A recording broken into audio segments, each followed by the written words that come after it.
Farhad, kemarin saat berdebat di salah satu stasiun TV ada perdebatan sengit nih, Prof Aiman menantang duel Roy Suryo, itu gimana sih, Pak Farhad? Ya memang itu kan hanya bentuk cara Pak Profesor Paiman memancing kekanak-kanakannya Roy Suryo. Ya kalau misalnya lo diajak aja ijazah palsu lo, terus lo anak kecil nih, ya kita duel langsung dia, oh Profesor goblok ngejek ya, yang ternyata kan yang jelek kan si Roy Suryo dong, paham kan? Iya. Udah ngejek orang, fitnah orang, terus dipancing ke cara-cara kekanak-kanakan karena Bapak Iman menilai Pak Roy Suryo ini kekanak-kanakan. Nah, akhirnya dia marah, seolah-olah dia orang yang nggak ada apa-apa dihadapi dengan Pak Paiman tentang duel. Padahal bukan Pak Paiman mau duel beneran. Hanya kan kalau orang yang berantem itu kan kekanak-kanakan. Nah, dia lihat Roy Suryo ini kekanak-kanakan. Kalau kanak-kanakan kan mainnya itu kan main kekanak-kanakan juga, tapi lain dia main pidana, main pasal, main fitnah. Itulah kira-kira. Jadi kalau saya nggak melihat Pak Paiman kekanak-kanakan, justru cara Pak Paiman menghadapi orang tua yang kekanak-kanakan dengan cara begitu.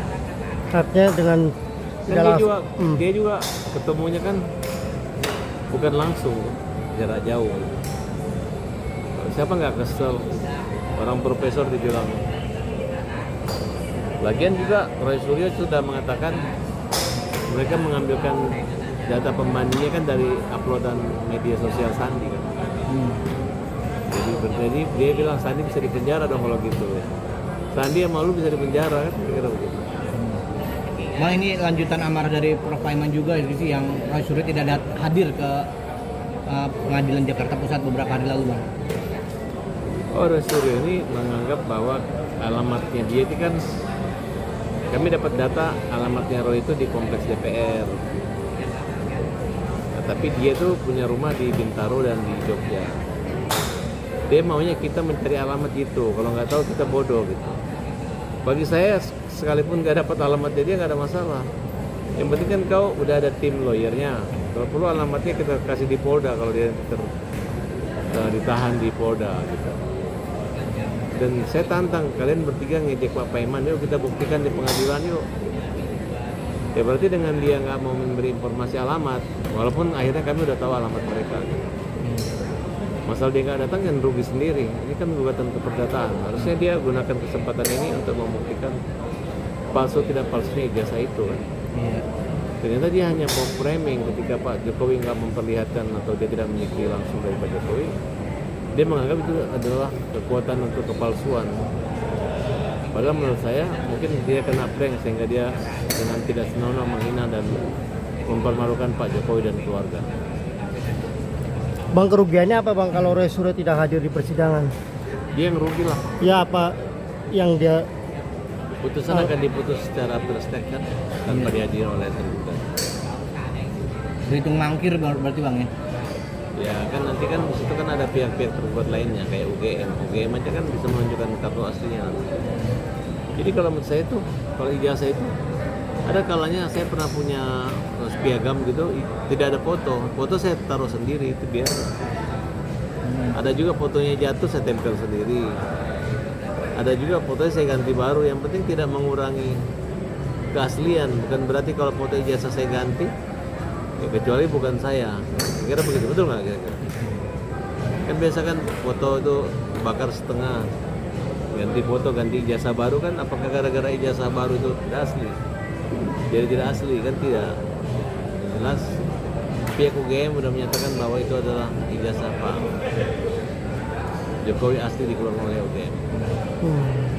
Bang, Roy Suryo kemarin sempat bilang bahwa sempat dihubungi Prof Aiman terkait ijazah Jokowi, itu gimana Bang? Dihubungin dalam rapat sana apa? Pernah di satu departemen, Pak Roy pernah jadi pejabat di situ, Pak Paiman juga hanya mengatakan ya wajar-wajar aja. Saya rasakan bentuk itu kan hanya mengingatkan sesama manusia. Toh sudah diingatkan juga, kok jadi kita malu. Bahkan sekarang telah membuat satu laporan pidana dan gugatan perdata.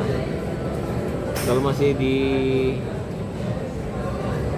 telepon itu masih preventif, pencegahan, masih sayang. Nah, kalau sudah LP itu memang sangat disayangkan namanya. Bang, tapi abang melihat terkesan lama nggak sih bang? Artinya kan Rosuryo nggak laporan yang Rosuryo dilaporkan. Kita baru kan tanggal berapa ya? 12 Juli kemarin. Baru 2 minggu. Atau masih normal? Normal. Kemudian laporan Pak Jokowi terhadap mereka juga kan lebih cepat. Dan polisi banyak fokus ke Solo kemarin. Terkait demo mereka datangin kayak persekusi.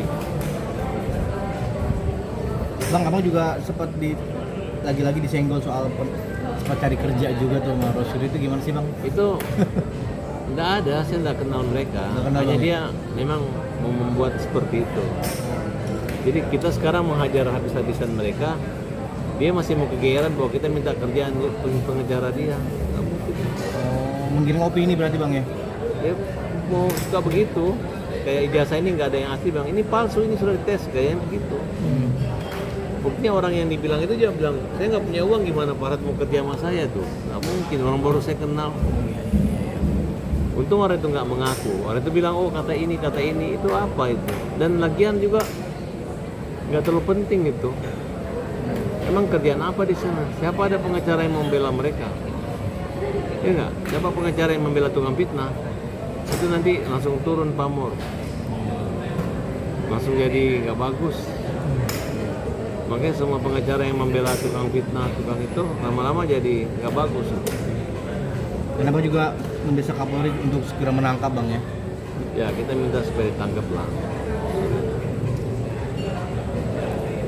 Bang, tapi ada praktisi hukum yang beranggapan ini yang kasus Jokowi ini bang, bahwa Jokowi melaporkan Rosuryo itu sangat berlebihan. Abang setuju nggak, sepakat nggak sih? Oh enggak lah. Enggak ya? Kan mereka kan tidak punya aslinya juga kan. Mereka kan macam-macam menghina Jokowi kok. Kayak Pak Jokowi itu, kalau saya lihat Pak Jokowi kulitnya karena skincare aja. Proses metamorfosis kulit. Tapi mereka menganggap itu adalah beban berbohong 10 tahun kan kelewatan. Seolah-olah Allah beri penyakit lewat kulit. Itu jahat mereka sih.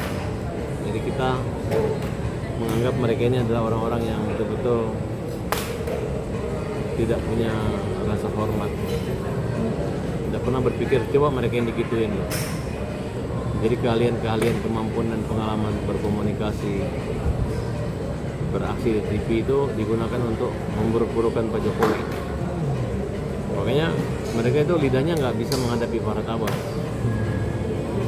Di Farhad Abbas itu kalau berdebat itu sudah mempersiapkan apa yang akan saya omongkan. Dan saya tahu kunci menghadapi pembohong, penipu, tukang fitnah, saya tahu cara menghadapi dia. Dan mereka pasti akan kewalahan. Dan saya sangat berpengalaman untuk mengkomunikasikan, meluruskan, menjaga kehormatan martabat orang. Makanya mereka menggunakan gimana cara untuk membuat Farhad malu dengan cara-cara apapun. Dan sampai saat ini saya tidak mempan. Bahkan mereka itu kewalahan lah menghadapi saya. Dan mereka terang-terangan dari awal menuduh saya akan merubah kasus ijazah menjadi pencemaran.